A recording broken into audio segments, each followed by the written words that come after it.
Wa qalu ittakhadallahu walada subhanah bal lahu ma fis samawati wal ardi kullun lahu qanitun. Assalamualaikum warahmatullahi wabarakatuh. Ahlan wa sahlan wa marhaban bikum jami'an, sahabat ngaji Yufi dimanapun berada. Kembali lagi kita bertemu pada sesi belajar tajwid. Insyaallah kali ini kita akan lanjutkan lagi pada surah Al-Baqarah ayat 116 ya teman-teman. Baik, kita akan coba baca sekali lagi ayatnya, kemudian kita akan uraikan hukum tajwidnya. Wa qalu ittakhadallahu walada. Nah, teman-teman perlu perhatikan pada khusus ayat ini kita perlu berhenti pada lafal wa qalu ittakhadallahu walada. Tidak boleh dilanjutkan ya teman-teman. Kenapa di sini? Kalau yang kami dapati dari guru kami, kenapa kita harus berhenti? Karena di sini bentuk ibarat ungkapan orang-orang ya yang dia menjadikan Allah Subhanahu wa taala dan mengatakan Allah Subhanahu wa taala punya anak. Sehingga kita harus bantah di sini. Sehingga maka kita katakan subhanah. Maka Maha suci Allah Subhanahu wa taala atas apa yang mereka katakan. Sehingga kita wajib berhenti sini. Kita perlu berhenti di sini dan tidak melanjutkannya. Nah, antara subhanahu sampai akhir ini kita juga berhenti, usahakan, atau kita boleh lanjut juga. Nah, kita berhenti tadi di walada ya. Subhanah, boleh? Atau subhanahu ballahu ma fis samawati wal ardi kullun lahu qanitun. Ya, baik. Sehingga pada ayat 16 ini yang tadi kami sampaikan supaya berhenti karena di sini ungkapan orang-orang yaitu orang-orang Yahudi dan Nasara yang mengatakan bahwasanya Allah memiliki anak. Nah, kita di sini Allah Subhanahu wa taala membantahnya, subhanah, ya maha suci Allah gitu ya. Sehingga kita perlu berhenti di situ. Baik. Kita uraikan hukum tajwidnya teman-teman. Wa qalu takhadzallahu walada. Pada lafal qa di ada mad tabi'i, fathah bertemu alif. Kemudian di sini pada lafal wa qalu ta langsung ke ta, tidak boleh dipanjangkan lut ta, tapi langsung saja karena di sini wawnya dianggap tidak ada. Alif yang di atasnya tanda sifar mustadir juga dianggap tidak dibaca, sehingga langsung kepada ini. Dan ini hati-hati, ini bukan harokat ya teman-teman, tapi dia tanda alifnya dianggap tidak ada. Ya, wa qalut atau di sini nanti hamzatul wasl gitu ya. Sehingga langsung ke ta, wa qalut wa qalut takhadzallahu walada. Pada lafal Allah yaitu lafzul jalalah di sini perlu ditebalkan lamnya, tapi jangan menebalkan zalnya. Tidak dibaca wa qalu takhadzallahu, tapi za tipis baru Allahnya tebal. Wa qalu takhadzallahu walada. Kenapa di sini lam tebal? Karena dia huruf lam yang didahului dengan huruf fathah. Kemudian pada lafal waladan kita berhenti. Nah, kenapa di sini dibaca dengan dal? Karena dia kita hukumi dengan bacaan apa teman-teman? Bacaan mad iwad. Apa itu mad iwad? Mad iwad artinya berasal dari kata awwadha yu'awwidu iwadan. Ya, atau mengganti ya. Iwad artinya badal, mengganti. Maka di sini diganti, apa yang diganti? Tanwinnya diganti dengan panjang menjadi seperti mad tabi'i. Maka walada, cara membacanya menjadi walada, bukan lagi waladan. Maka apabila kita mendapati ada fathatain bertemu alif di akhir bacaan kita, atau kita waqaf pada bacaan tersebut, maka cara membacanya diganti panjang ya sebagaimana mad tabi'i. Dan ini kita namakan dengan mad iwad.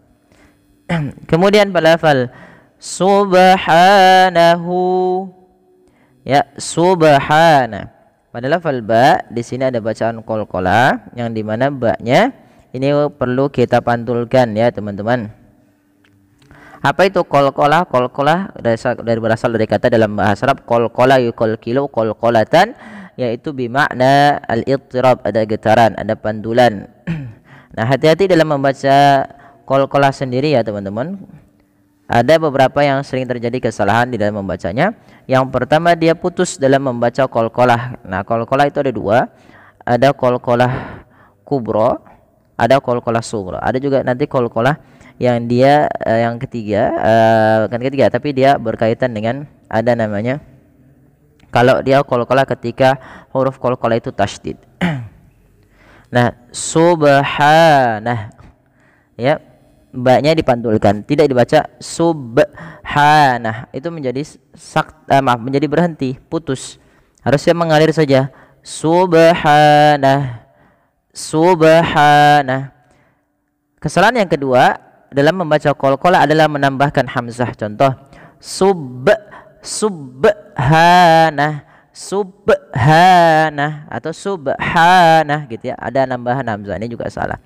Sehingga tidak boleh kita membaca qalqalah dengan ada dua tadi ya. Harus bagaimana cara baca yang betul? Subhanah, menghilangkan tadi dan tidak putus. Subhanah, ha mad tabi'i nahu. Di sini kalau kita lanjut wasal, subhanahu ballahu ma fis sama. Nah, di sini ada mad silah qasrah pada lafal hu-nya. Ditandai dengan ada namanya ha dhamir, kemudian ada waw kecil setelahnya. Nah, waw kecil yang menandakan kalau ada ha dhamir, ha untuk mengganti kepemilikan dia atau dia menuju kepada kata ganti orangnya. Maka dia dinamakan dengan mad silah qasrah, panjangnya 2 harakat. Kemudian ballahu ma fis samawat. Di sini ada idgham mutamasilain yang di mana ada huruf lam bertemu dengan huruf lam. Maka huruf lam yang pertama dimasukkan. Idgham artinya memasukkan, mutamasilain itu mirip dari segi makhraj dan sifatnya sama, masuk.